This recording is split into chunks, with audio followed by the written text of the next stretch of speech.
Let's take a look at the work for the rock cycle. The first instruction says to receive the lesson by your teacher or by video. Next, we need to study the rock cycle charts.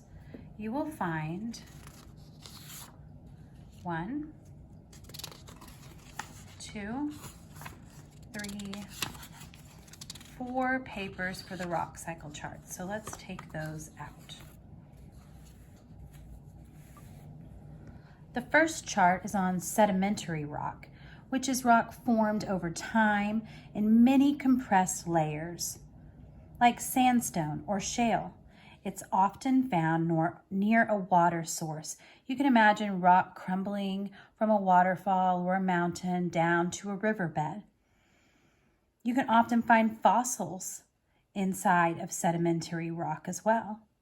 And here you can see an example of the different layers of sediment that may have piled up after years and years.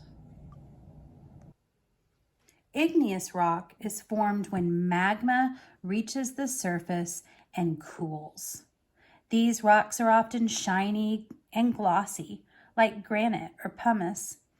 And you can imagine this igneous rock forming, and then maybe over time it begins to weather away and turn into sediment. Next, we have metamorphic rock, and they have a diagram that says pressure plus heat equals metamorphic. Metamorphic rock is the transformation, so it's changing, of sedimentary or igneous rock. It's formed through intense heat and pressure. So imagine that this was once a sedimentary rock with many different types of rock together, but as it's heated and pressure is applied, it metamorphosizes or changes and becomes a new rock, a metamorphic rock. This chart is the rock cycle. It has magma, and magma is coming from a volcanic eruption.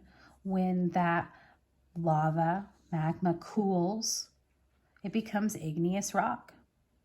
And when that igneous rock is weathered away by maybe rain or wind or water, it turns into a sedimentary rock.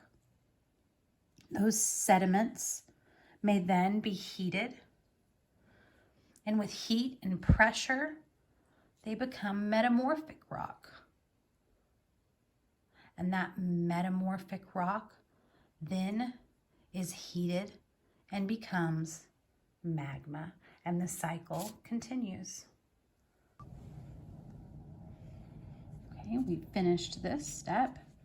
Next, it says to fill out the rock cycle identification paper using charts, videos, and web links provided. So let's take a look. This is what your chart looks like. You have igneous rocks, sedimentary rocks, and metamorphic rocks. And you're going to use the links on the lesson page. There's a really great link that will take you to a page with igneous rocks and many examples, and the same for sedimentary and metamorphic. But I remember from our lesson, we talked about basalt and how it was an igneous rock. So I'm going to go ahead and write that one down, and you should too.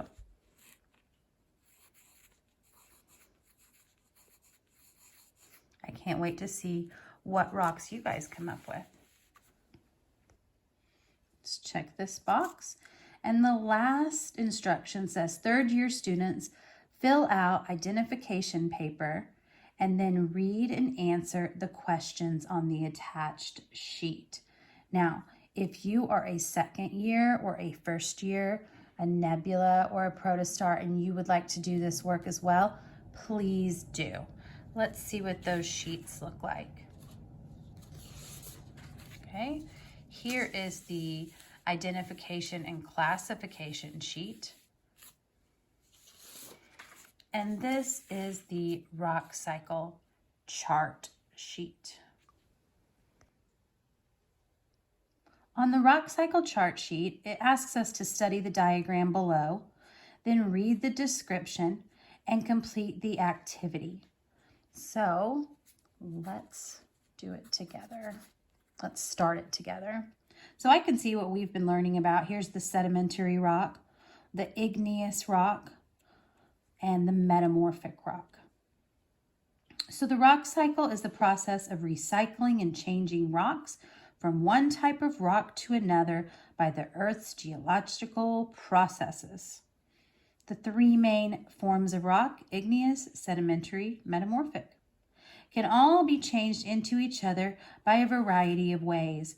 Rock that has melted can become igneous. Rock that has been weathered down and cemented together can become sedimentary. And rock that has been under great heat and pressure can be metamorphic rock. And even though it's called a rock cycle, any type of rock can change into any other depending on different geological events. So, number 1 says to turn igneous into metamorphic, you need, so we can come up here and we have igneous. We want to change it to metamorphic. So if I follow the arrow pointing from igneous to metamorphic, it says that I need heat and pressure. And so I will write heat and pressure.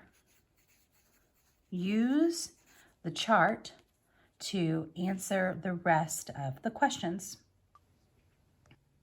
On your rock identification and classification chart, you are going to be reading about each type of rock, igneous, sedimentary, and metamorphic. There's information on each one. And then you're going to answer the questions. What type of rock might contain evidence of past life? Remember, you're looking for key words. So past life, that's my key word. So when I go back through and reread, that's what I'm going to be looking for. So let's see here. Sedimentary rocks are composed of rounded grains or fragments of other rocks cemented together in layers.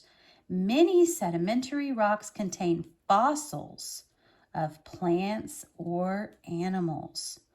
Okay, so past life, life that has passed, that would be fossils of animals and plants. So we know the answer is sedimentary. So look for your keywords and complete the paper. Let's check off the last task. And that is all, my friends. I hope you enjoyed learning more about rocks and the rock cycle.